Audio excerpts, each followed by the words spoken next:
स्वागत है आपका माइनिंग ज्ञान में। आज हम करने वाले हैं important MCQs on mines act. ये हमारा सेकंड लेक्चर है। चलिए शुरू करते हैं।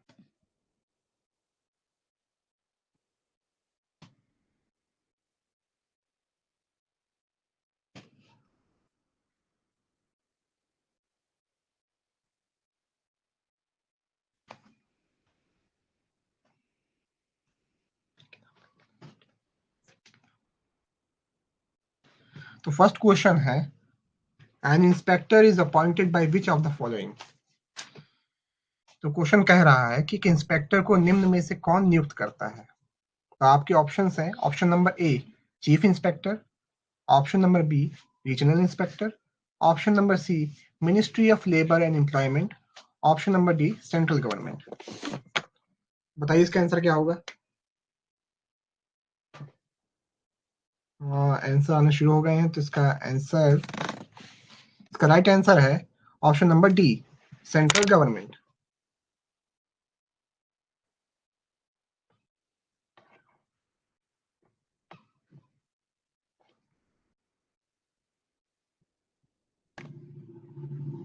Central government.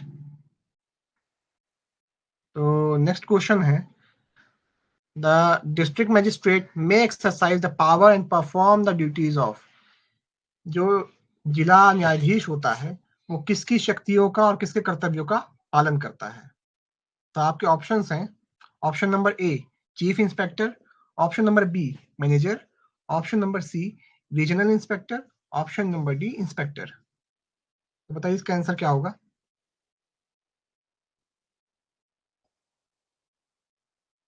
जल्दी से इसका आंसर बताइए।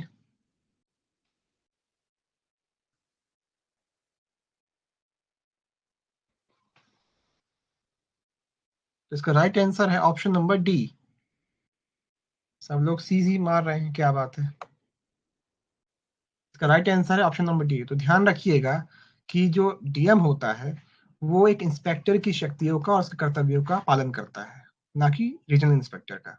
ध्यान रखिए इस चीज को। अगला क्वेश्चन है question number 3। Functions of inspector is given under which section of mines act.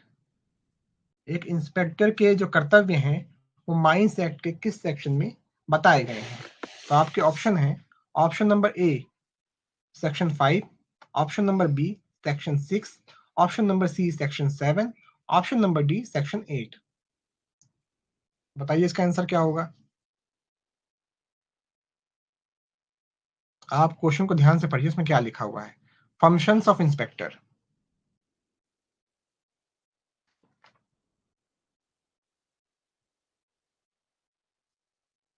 तो इसका राइट आंसर है ऑप्शन नंबर बी सेक्शन 6।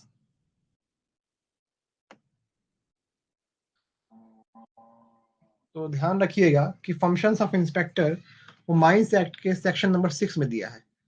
अब कोई मुझे ये बताया कि सेक्शन नंबर 7 में क्या दिया हुआ है। जल्दी से बताइए, सेक्शन 7 किससे संबंधित है, इसमें क्या बताया गया है।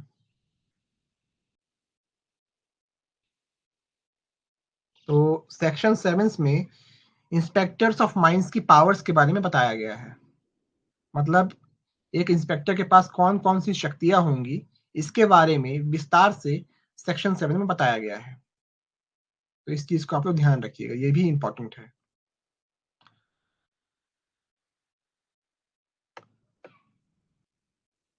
सेक्शन 7 में पावर्स ऑफ इंस्पेक्टर्स के बारे में बताया गया है। चलिए आगे चलते हैं।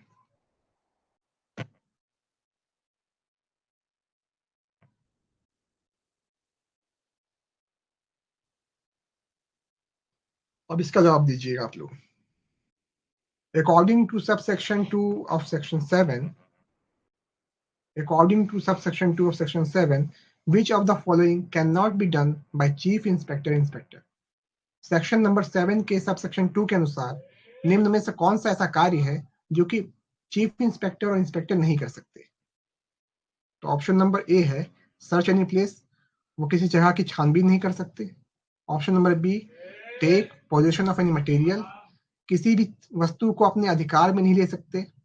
इंक्वायर एनीवन ऑन ओथ, शपथ के आधार पर किसी से पूछताछ नहीं कर सकते।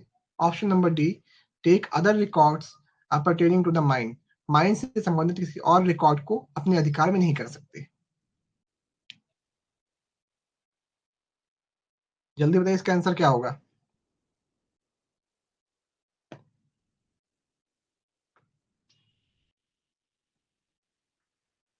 इसका ऑप्शन आ रहा है डी डी डी।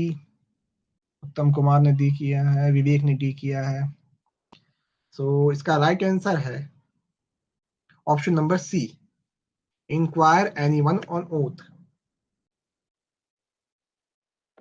ये सही आंसर है विजय कुमार चौधरी का। चलिए सही है।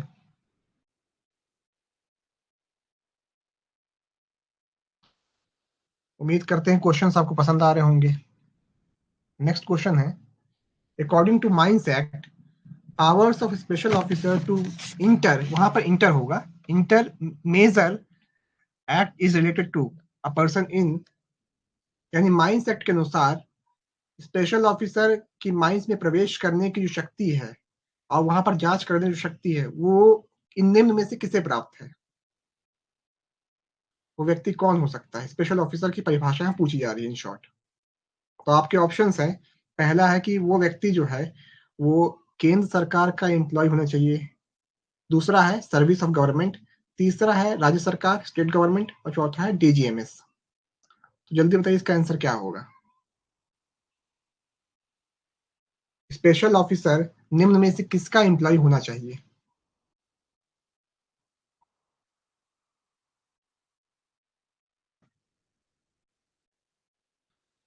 सब डी ऑप्शन कर रहे हैं। तो इसका राइट आंसर है option number B, service of government.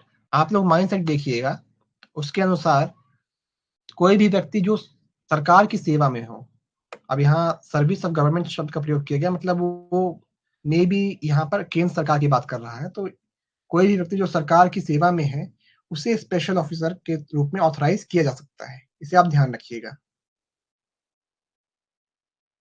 नहीं, ये चीफ इंस्पेक्टर के बारे में नहीं कह रहा है।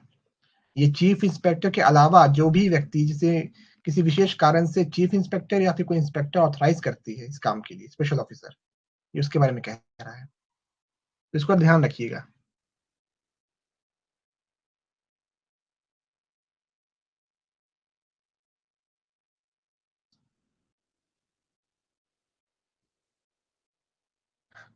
उत्तम कुमार कह रहे हैं कि ए होगा। कैसे ए होगा बताइए तो मेरे को क्वेश्चन बैक करो।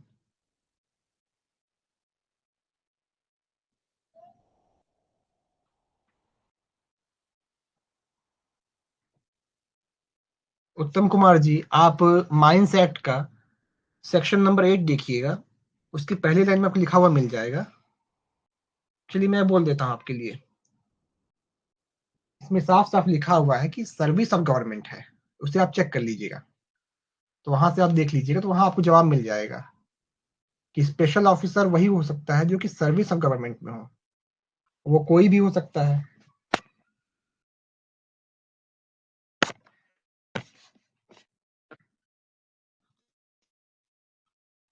चलिए नेक्स्ट देखते हैं।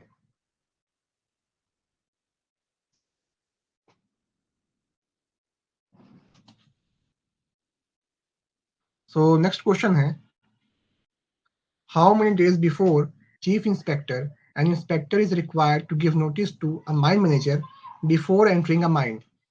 यानी कि ये क्वेश्चन बोल रहा है कि चीफ इंस्पेक्टर और इंस्पेक्टर को किसी माइंस में प्रवेश करने से पहले माइंस मैनेजर को कितने दिन पहले नोटिस देना होगा।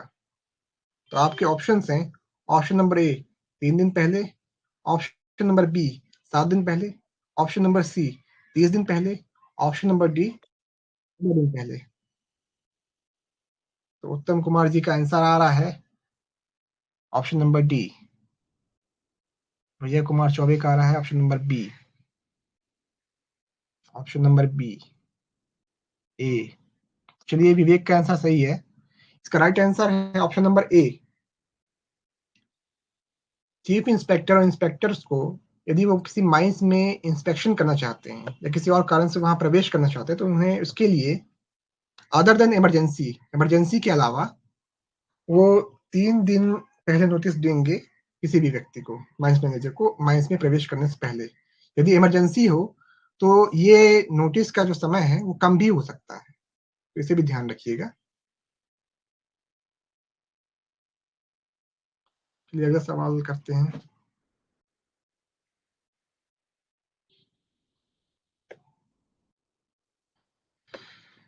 नेक्स्ट क्वेश्चन है, powers of special officer to enter, measure etcetera is given in which section.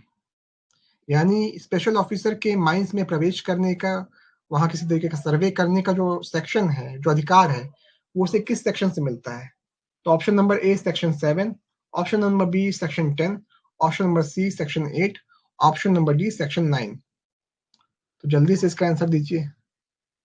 चलिए, इसको तो मैं पहले बता चुका था, तो देखते हैं कौन सही करता है इसको। कई लोग सही बताने के बाद भी गलत आंसर दे रहे हैं। चलिए, विजय कुमार चौबे का आंसर सही है, तो इसका राइट आंसर है option number C, section 8। Section 8 में स्पेशल ऑफिसर्स की पावर्स के बारे में बताया गया है, इसे ध्यान रखिएगा आप लोग। नेक्स्ट है, who shall afford all reasonable facilities to any entry, inspection by chief inspector or other authorized person। निम्न में से कौन एक चीफ इंस्पेक्टर को, इंस्पेक्टर को या किसी अन्य व्यक्ति को जो ऑथराइज्ड हो इस मामले में, उससे हर प्रकार की जो सहूलियत है, जो सुविधाएं हैं किसी भी तरह के इंस्पेक्शन के लिए या फिर माइंस में प्रवेश के लिए, वो उसे प्रदान करवाएगा? तो इसके ऑप्शंस है, option number A owner, agent और manager, option number A. Option number B owner, agent and manager, option number C owner, option number D manager. बताइए इसका आंसर क्या होगा? चलो, लोगों के सबके सही आंसर आ रहे हैं। इसका राइट आंसर है option number B, owner, agent and manager.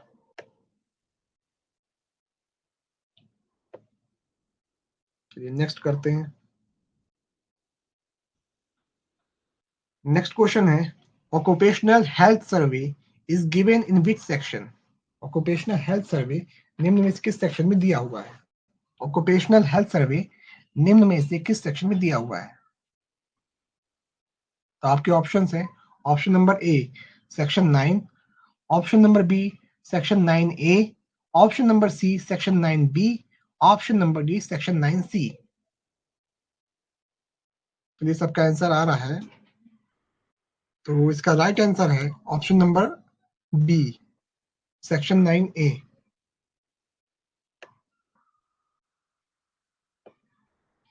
तो ये सेक्शन इंपॉर्टेंट है, तो इसको आप लोग याद रखिएगा।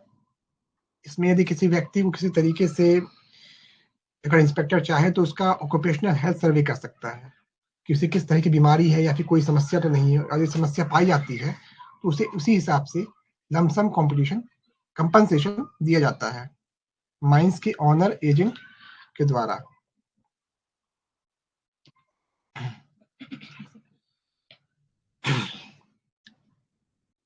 अगला सवाल है, ये तो आसान सवाल है, इसमें आपको सब बन जाएगा। तो ये क्वेश्चन है, विच of the following does not come under, sorry यहाँ पर शायद सवाल में गलती हो गई है, डज नॉट नहीं होगा, does come under mines act. निम्न में से कौन माइंस एक्ट के अधीन आते हैं? इसको थोड़ा सा क्वेश्चन को सुधार लेते हैं, यहाँ नॉट नहीं होगा। तो बताइए यहाँ पर कि निम्न में से कौन सा है, नॉट नहीं होगा यहाँ पर, तो इसको यहाँ से हटा देते हैं। तो फिर अब बताइए मेरे को कि निम्न में से कौन माइंस एक्ट के अधीन आते हैं? तो आपके ऑप्शंस हैं, coal mines, option number B iron mines, option number C oil pits, option number D all of this.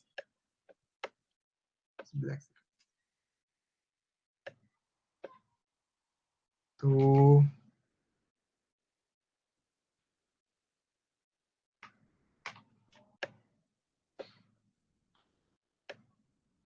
हाँ, इस क्वेश्चन में नॉट नहीं होगा तो उसे आप लोग इग्नोर करिए और जवाब दीजिए क्या होगा। तो इसका सबका राइट आंसर आ रहा है option number D, all of this. चाहे वो कोल माइंस हो, चाहे आयरन माइंस हो, चाहे मेटल माइंस हो, या फिर कोई ऑयल माइंस हो, ऑयल पिट हो, सबके सब माइंस एक्ट के अधीन आते हैं। क्योंकि माइंस एक्ट किसी भी विषय पर बनने वाला सर्वोच्च कानून होता है, और चाहे वो सीएमआर हो, एमएमआर हो, या फिर कुछ और हो, तो वो सब चीजें जो है माइंस एक्ट के अधीन बनाई जाती हैं। इसे ध्यान रखिएगा।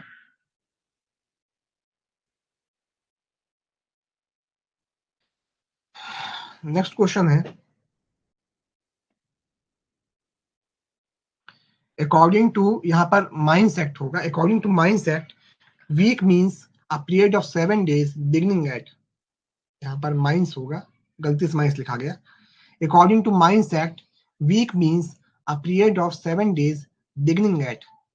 माइंस एक्ट के अनुसार सप्ताह की परिभाषा क्या होती है, वीक का डेफिनेशन क्या होती है? पहला ऑप्शन है Saturday midnight, option number B Sunday midnight, option number C Monday morning, option number D Sunday morning. तो बताइए इसका राइट आंसर क्या होगा।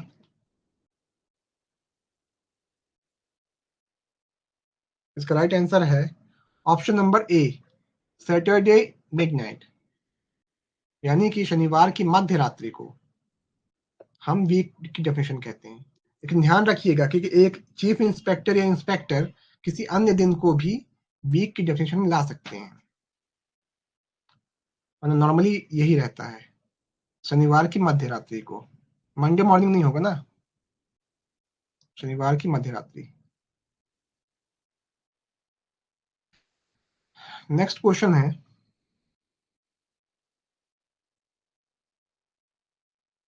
विच of the following is not a duty of certifying surgeon.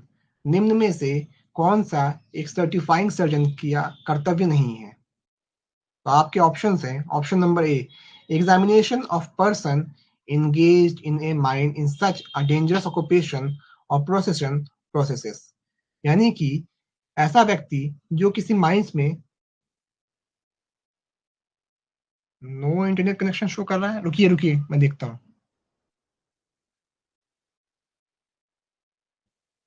रुकिएगा मैं चेक कर रहा हूँ।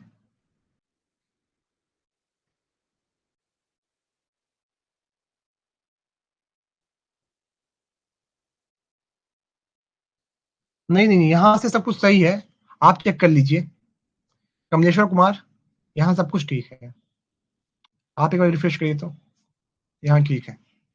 चलिए आगे बढ़ते हैं।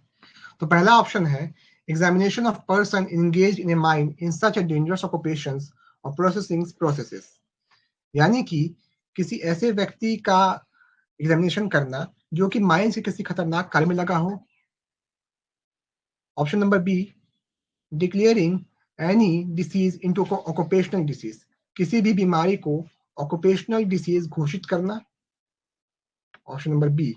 ऑप्शन नंबर सी है exercise of such medical supervision as may be prescribed for any mind और क्लास ऑफ माइंड्स, किसी ऐसे मेडिकल सुपरविजन का कार्य करना जो कि प्रिस्क्राइब हो किसी एक माइंस के लिए या फिर माइंस के ग्रुप के लिए।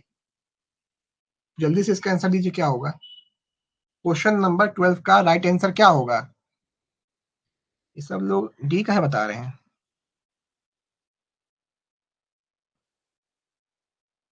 इसका राइट आंसर है ऑप्शन नंबर बी। अच्छा, ऑप्शन नंबर बी इसका राइट आंसर है, declaring any disease into occupational disease. देखिए इस क्वेश्चन में आप लोग फंस कहाँ गए। इसमें पूछा गया था कि क्या किसी डिसीज को ये अधिकार सर्जन के पास है कि किसी डिसीज को ऑक्यूपेशनल डिसीज घोषित कर सकता है। नहीं, वो केवल ये बताता है कि किसी व्यक्ति को ऑक्यूपेशनल डिसीज है कि नहीं। वो किसी भी बीमारी को ऑक्यूपेशनल डिसीज घोषित नहीं कर सकता। ये अधिकार जो है वो केंद्र सरकार के पास है। तो ध्यान रखिएगा कि किसी भी बीमारी को ऑक्यूपेशनल डिसीज घोषित करने का जो शक्ति है, जो अधिकार है, वो केंद्र सरकार के पास है, ना कि किसी सर्जन के पास है। वो केवल सरकार के पास ये अनुशंसा भेज सकता है कि इस व्यक्ति को, माइंस के इस व्यक्ति को ऑक्यूपेशनल डिसीज है। तो इसको ध्यान रखिएगा आप लोग। नेक्स्ट क्वेश्चन है, certifying surgeon is appointed under which section? Certifying surgeon की नियुक्ति निम्न में से किस सेक्शन के अधीन होती है? सर्टिफाइंग सर्जन की नियुक्ति निम्न में से किस सेक्शन के अधीन होती है? तो ऑप्शन नंबर ए है सेक्शन 10 का 3, ऑप्शन नंबर बी सेक्शन 11 का 1, ऑप्शन नंबर सी सेक्शन 11 का 2, ऑप्शन नंबर डी सेक्शन 12 का 1। कौन सा सब सेक्शन है जिसके तहत सर्टिफाइंग सर्जन की नियुक्ति होती है? तो जल्दी से इसका आंसर दीजिए, क्या होगा, जल्दी बताइए।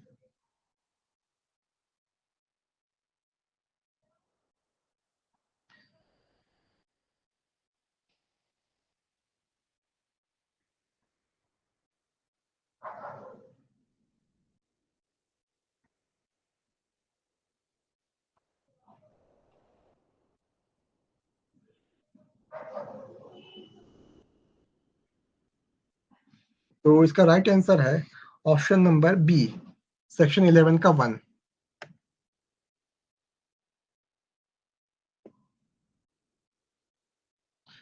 तो इसको ध्यान रखिएगा। नेक्स्ट क्वेश्चन है, अकॉर्डिंग टू नेक्स्ट क्वेश्चन है according to DGMS, sorry, according to subsection 4 of section 10, whose approval is required to proceed to trial under this section?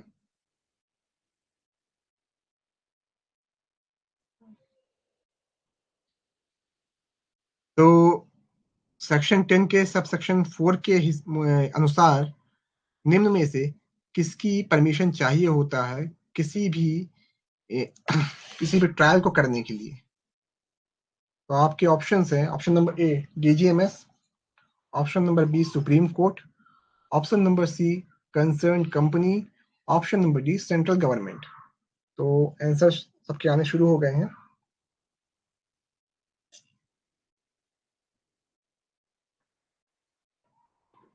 Right answer है option number D.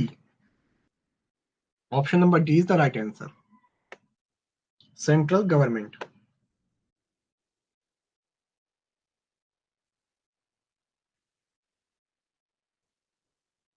Next question है, appointment of an inspector is published in? किसी inspector की जो नियुक्ति होती है वो निम्न में से किसमें पब्लिश की जाती है? तो ऑप्शन नंबर ए है white paper, option number B है official document, option number C official gazette, option number D है लीगल डॉक्यूमेंट। यानी इंस्पेक्टर की जो नियुक्ति होती है उसका पब्लिकेशन निम्न में से किसमें होता है? चलिए सबके आंसर आना शुरू हो गए हैं। इसका राइट आंसर है ऑप्शन नंबर सी। तो ध्यान रखिएगा, चाहे वो इंस्पेक्टर हो चाहे चीफ इंस्पेक्टर हो, दोनों की ही नियुक्ति ऑफिशियल गैजेट में पब्लिश होने के बाद ही होती है, इसे ध्यान रखिएगा। नेक्स्ट क्वेश्चन है, who is the chairman of the committee from under section 12? यानी सेक्शन 12 के तहत बनने वाली जो कमिटी होती है उसका अध्यक्ष निम्न में से कौन होता है?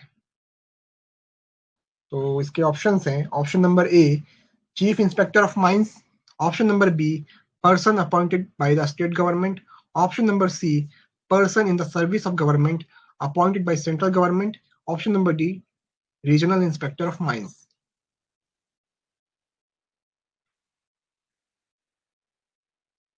सो इसका राइट आंसर है ऑप्शन नंबर सी,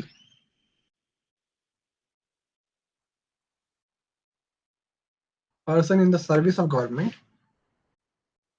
तो ध्यान रखिएगा कि इसकी नियुक्ति जो है वो ऐसा व्यक्ति होता है जो कि सर्विस ऑफ गवर्नमेंट में हो, ना कि चीफ इंस्पेक्टर। नेक्स्ट क्वेश्चन है,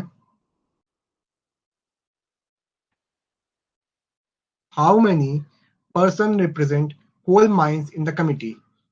निम्न में से कितने व्यक्ति कमिटी में कोल माइंस का रिप्रेजेंट करते हैं, कोल माइंस को रिप्रेजेंट करते हैं? तो आपके ऑप्शन है, एक व्यक्ति, ऑप्शन नंबर बी 2 व्यक्ति, ऑप्शन नंबर सी 3 व्यक्ति, या फिर ऑप्शन नंबर डी 4 व्यक्ति। तो कितने व्यक्ति हैं जो कि कमिटी को रिप्रेजेंट करते हैं कोल माइंस को? जल्दी से आंसर दीजिए। तो सबके आंसर आने शुरू हो गए हैं। विजय कुमार चौबे ने सही आंसर दिया है। करुण आकर मुर्मू ने सही आंसर दिया है। चलिए इसका सब सही आंसर दे रहे हैं। इसका सही आंसर है 2 व्यक्ति। तो ध्यान रखिएगा कि कमिटी में 2 व्यक्ति जो होते हैं वो माइंस, कोल माइंस का रिप्रेजेंट करते हैं। इनमें से एक व्यक्ति जो होता है वो कोल माइंस की ओनर्स के बिहाफ में रिप्रेजेंट करता है कमिटी में, और एक व्यक्ति जो है वो कोल माइनर्स के, जो वहां कार्य करते हैं व्यक्ति, कोल माइनर्स के बिहाफ में कमिटी में रिप्रेजेंट करता है। तो 2 व्यक्ति जो हैं ये रिप्रेजेंट करते हैं। तो ऐसा इसलिए किया जाता है क्योंकि उस वक्त तक कोल माइंस का बहुत ज्यादा वैल्यू थी, इस कारण से यहाँ पर कमिटी में उनको इतनी जगह दी गई थी।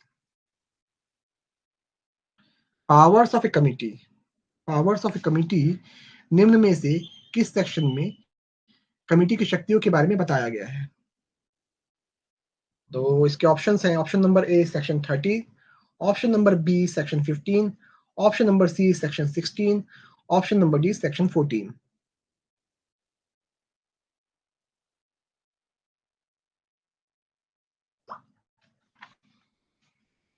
तो जल्दी से बताइए इसका आंसर क्या होगा। देखिए यहाँ पूछ क्या रहा है, कमेटी की पावर्स के बारे में पूछ रहा है, ना कि कमेटी फॉर्म किसके अधीन होती है। जल्दी बताइए।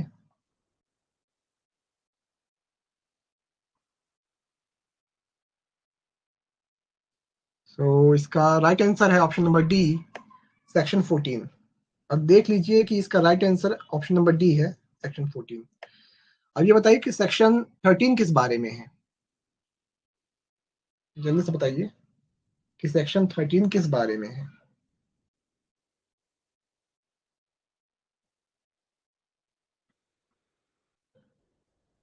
आप लोग को स्क्रीन नहीं दिख रही क्या? जल्दी बताइए।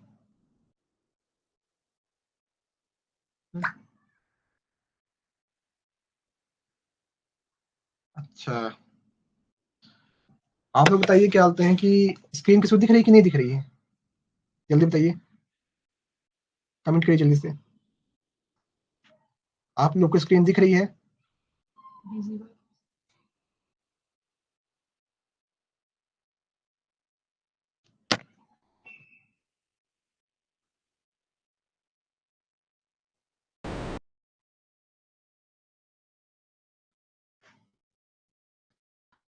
अच्छा, आप लोग को दिख रही है ना, चलिए ओके। और किसी को कोई दिक्कत है?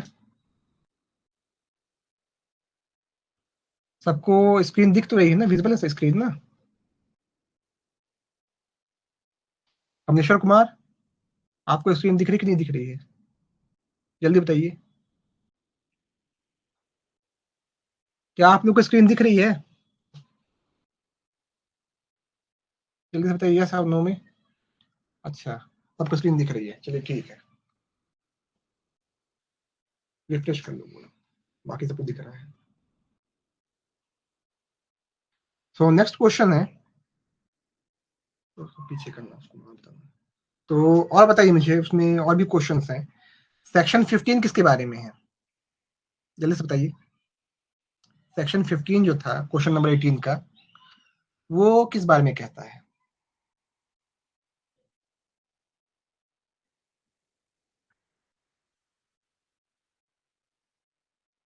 जल्दी से आप कमेंट करिए, सेक्शन 15 किस बारे में है?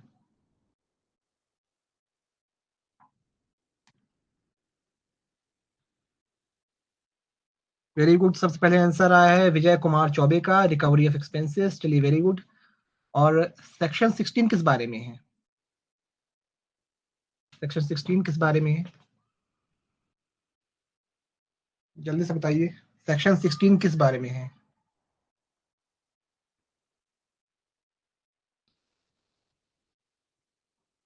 सेक्शन 16 किस बारे में है?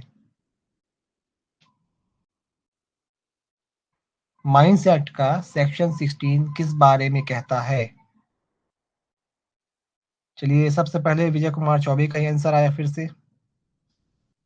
चलिए, बिल्कुल सही बात है, notice to be given of mining operations.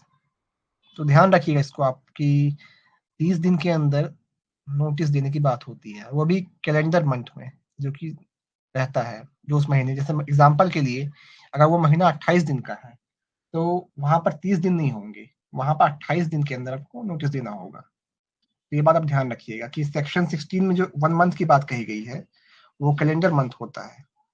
चलिए चलते हैं आगे। नेक्स्ट क्वेश्चन है, विच of the following, next question है,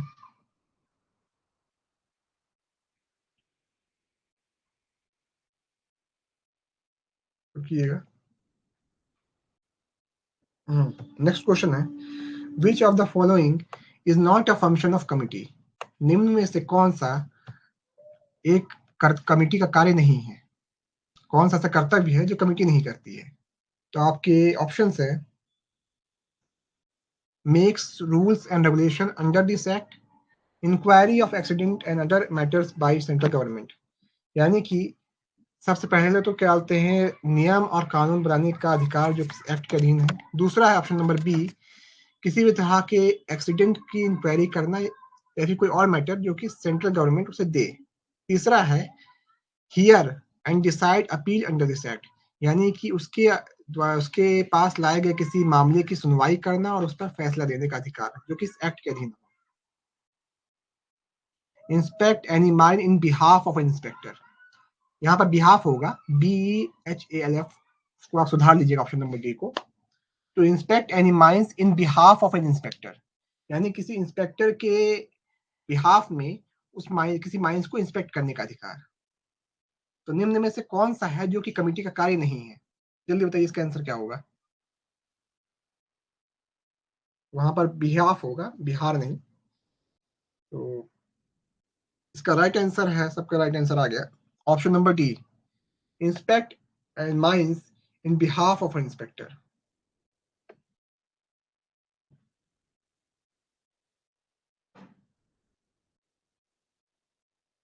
नेक्स्ट क्वेश्चन है, ये एक मिसलेनियस क्वेश्चन है, तो देखते हैं ये किसको किसको बनता है। Which article of Constitution has empowered the Parliament to frame laws in respect of any matter concerning regulations of labor and safety in mines and oil fields? भारतीय संविधान का वो कौन सा अनुच्छेद है जो कि संसद को यह अधिकार देता है कि वो खान और ऑयल फील्ड्स के संबंध में नियम और कानून बना सके लेबर्स के वेलफेयर के लिए। तो आपके ऑप्शंस हैं, option number A article 245, option number B article 246, option number C article 247, option number D article 248। तो सबका राइट आंसर आ रहा है, तो इसका राइट आंसर है option number B article 246। Very good. तो ये थे हमारे आज के 20 क्वेश्चंस। उम्मीद करते हैं आपको कुछ नया सीखने को मिला होगा।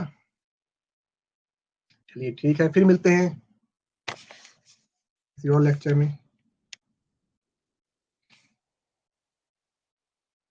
Thanks for watching.